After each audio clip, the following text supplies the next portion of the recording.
sound good. What's up, everyone? Daniel Armstrong coming at you again with another video from the A-Tech Racing Performance Shop. In today's video, we get a 1999 Harley-Davidson Dyna Wide Glide. The video you saw before is what the customer sent me. We got it in, we got it on the lift, and we're going to start breaking this guy down and see what's going on.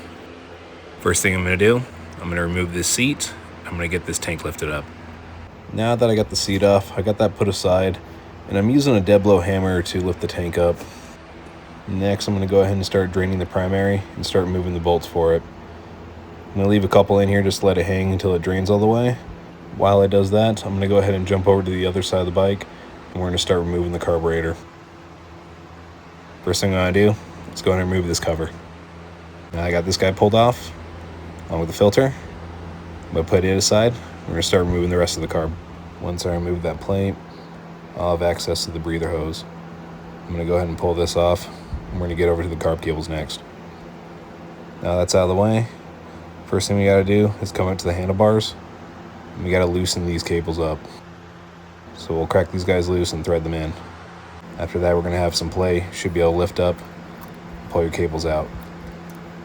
For this one, we're going to need a little pick. There's a little spring that's holding this cable in place. So you want to lift that up, get it out of the tube, and then it should snap out of place. Once you have those cables out, you can go ahead and remove them from the carburetor and then just set them aside. Next, I'm going to go ahead and remove this exhaust system. Now that that's out of the way, I'm going to jump over to the left side of the bike, and we're going to remove the spark plugs. I'm also going to use the back wheel to turn the motor over. That way I can find top dead center. But first, we're going to remove these plugs. Now that I got those taken out, I'm going to use a brake cleaner straw to try to feel the top of the piston. Once I know I'm at top dead center, I can go ahead and start removing the top of the rocker boxes. Now that I got those removed, I can verify by looking at the rockers if I'm actually at TDC or not. What you want to look for is that these guys are at their lowest settings. Whenever these are lifted up, that's when the valves are being pushed in. So make sure that these are flat before you start taking anything apart. Next, we're going to start removing the rocker assembly, starting with the smaller bolts on the breather valve. Once you have all those loose, you can just lift out the assembly and set it aside. Be mindful for this O-ring, because sometimes it does get stuck. But this is what I meant by having the rockers even. You want to make sure those push rods are at the same height. Once you do the left side, go ahead and repeat the same process on the right. Once you have those removed, you can start loosening the bolts to the lower rocker box covers. Once you got those off, you can just set them aside as well. Moving over to the left side of the bike now, we're going to start loosening up these head bolts. But first, we're going to go ahead and remove this engine mount. Now that we got that out of the way, we can start removing our carburetor and our intake manifold. Now we got our carb off, we can actually start taking off our heads.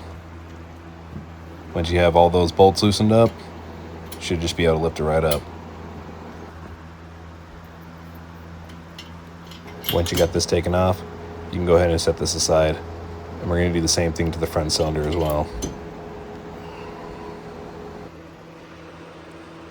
Now that we got those heads off, we can go ahead and start moving these cylinders.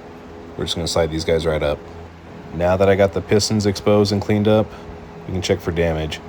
Not too bad in the back cylinder, but unfortunately the front cylinder, there's a lot of damage on this skirt.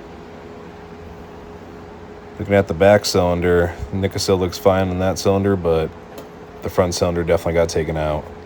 Moving forward, I'm going to remove these pistons and continue going down to the bottom end. Next, I'm going to go ahead and remove this primary cover, and we're going to start disassembling the inner primary. Now that I got that all removed, it's time to disassemble the starter gear. Once I'm done with that, I can go ahead and pull out this inner primary cover. Once you got that removed, go ahead and set it aside. I already went ahead and disconnected the stator right here. And now we're going to be jumping back over to the right side of the bike. Next, I got to go ahead and remove this decorative cover. Just a couple bolts, but we got to remove the transmission door first. Now that I got that removed, I can go ahead and start removing the cam chest cover, along with these oil lines. Once I have that cover removed, I have those lines disconnected, and I have all the motor mounts front and rear disconnected. I can go ahead and lift up the bottom end, remove it from the frame. Now that I got this up on my bench, let's go ahead and continue disassembling it. We're going to start by removing the cam chest assembly. Now that I have all that removed, I think we can finally see what was causing all that noise. If you can see that bearing, all the rollers in there aren't exactly evenly spaced like this one right here, which is the replacement. You can kind of see how these 4 or 5 here on the left are kind of touching. That's not good. We're going to go ahead and continue. We're going to actually split this case and see about replacing this bearing. Once I remove all the case bolts, I can go ahead and split the motor. Now we got this guy pulled apart, we can get a good look at this bearing. As you can see, the cage itself failed, and unfortunately when it did, it took out the case as well. So unfortunately, that's going to be the end of the road for this motor. I appreciate you guys watching. Thank you for the support. Until next time, stay safe out there.